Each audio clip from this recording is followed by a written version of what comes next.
brings really cool stuff whenever he comes.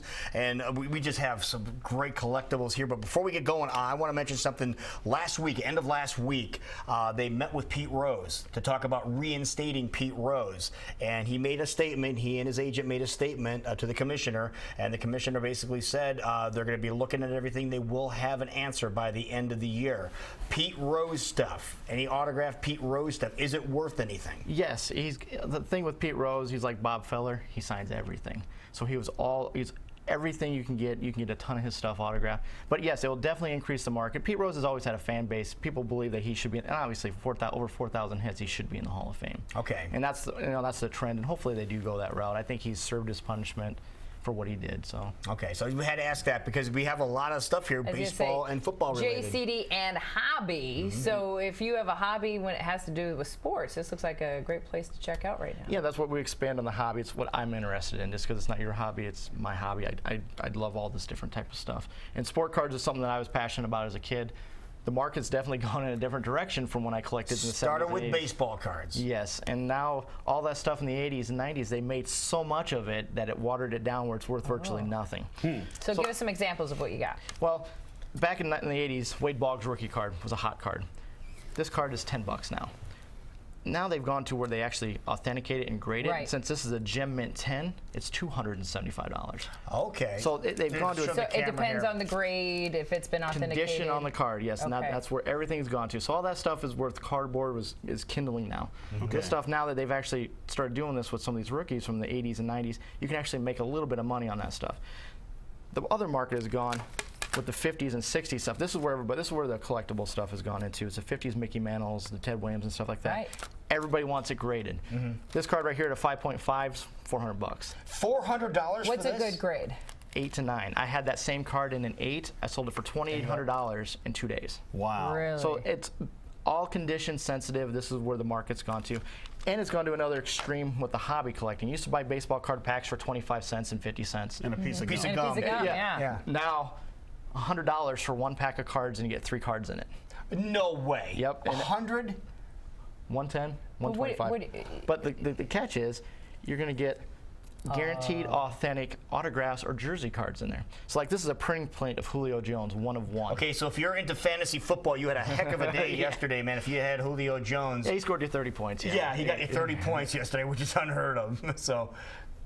Wow. So that's where the collectible market has gone, and so they've kind of priced out the kids and the teenagers. The guys that are collecting this are 30s, 40s, and 50s. These are guys that you have to have some serious money to buy this stuff. The people that do have the income. And it's gambling to a certain degree. I mean, you're hoping to get the 1 of 1 NFL jersey shield of this guy because it's worth $250, as opposed to a base rookie card that's worth a couple bucks. Yeah, so you don't know what's in there. No, it's a complete game, and they do have some lower end stuff. Topps Topps have been making cards since the 50s, so they still have their basic Topps product where it's $2 a pack, and you're guaranteed to get 1 autograph in the whole box. So I mean, they still do collect for the set builders, the guys that want to get the whole set each year, and have done that since the beginning. So. But it's definitely geared towards a whole different direction now. Now, do you personally have all these graded, so you know personally that it's been done correctly? And anymore, there's 2 major companies, Beckett and PSA. PSA is for the vintage stuff. A lot of guys want their stuff authenticated through PSA. The newer stuff is Beckett. Like this is a Peyton Manning rookie card. $10 on its face value. 9.5 makes it $150 because it's almost flawless. Show the Manning card here. And right now with Manning, the 3-0. Hopefully they go to the Super Bowl this year. He ends his career off on a solid note, and they'll drive that up even more. So what does it cost to go and send these off and get them graded? The average grade's $12 to $15 for the basic stuff. Now, if you want them expedited or for the higher value stuff, you'll pay $30 to $40. Okay. So the more you send in, the better price you get. Back to the authentication stuff. Like a customer came in with this Stan Musial autograph card. I don't know if it's real. I send it off to this company for $50. They'll authenticate it, encapsulate it, and guarantee that that's Stan Musial's autograph. Now this card is $175. Okay. Before it could have been $20. Same with our Ryan Sandberg jersey. Obviously, with Sandberg being for the I Cubs, that's how our gentleman got that We actually sent that off to this PSA company, and that's what all they do is guarantee and authenticate stuff. Now it's a $300 jersey. So that is what was one of Ryan's jerseys. Then. No, it was a jersey that a customer took, had him autograph.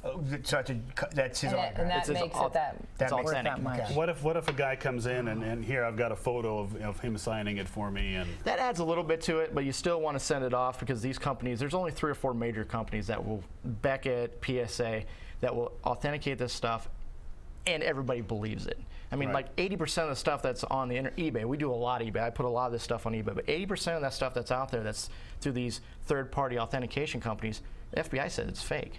So Really? yeah, I mean, it's just unbelievable because, I mean, you can take a piece of cardboard and you write someone's name on it and make it worth $300, Mickey Mantle. right? They're going to do it. So why not? So. Wow. So if anybody's interested in any of this great product or just wants to talk hobby, Oh, yeah. hobbying, is that a word? They can head over to your place. Our Valley West Mall location, I'm sitting on about 40 or 50 authentic jerseys. We're gearing up for the holiday with the football season.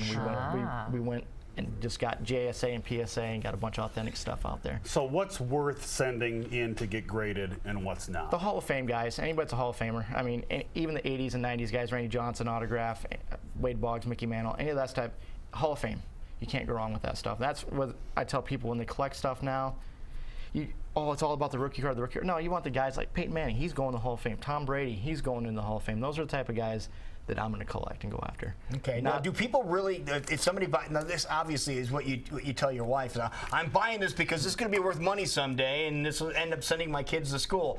Do they actually turn around and sell these when time comes, or do they end up hanging on? I think most of those guys hang on to this That's stuff. what I and thought. That's kind of what it is. You know, it's all good in theory. Oh, I'm going to collect this In and pay for- theory. Yeah, keep my. But if you can't go wrong, I tell anybody, the 50s and 60s stuff, what's out there is what's out there. They're not making any more of that stuff. Right. You can still buy cases of 80s and 90s baseball cards that are still sealed. I mean, I get that stuff in all the time, and it's just.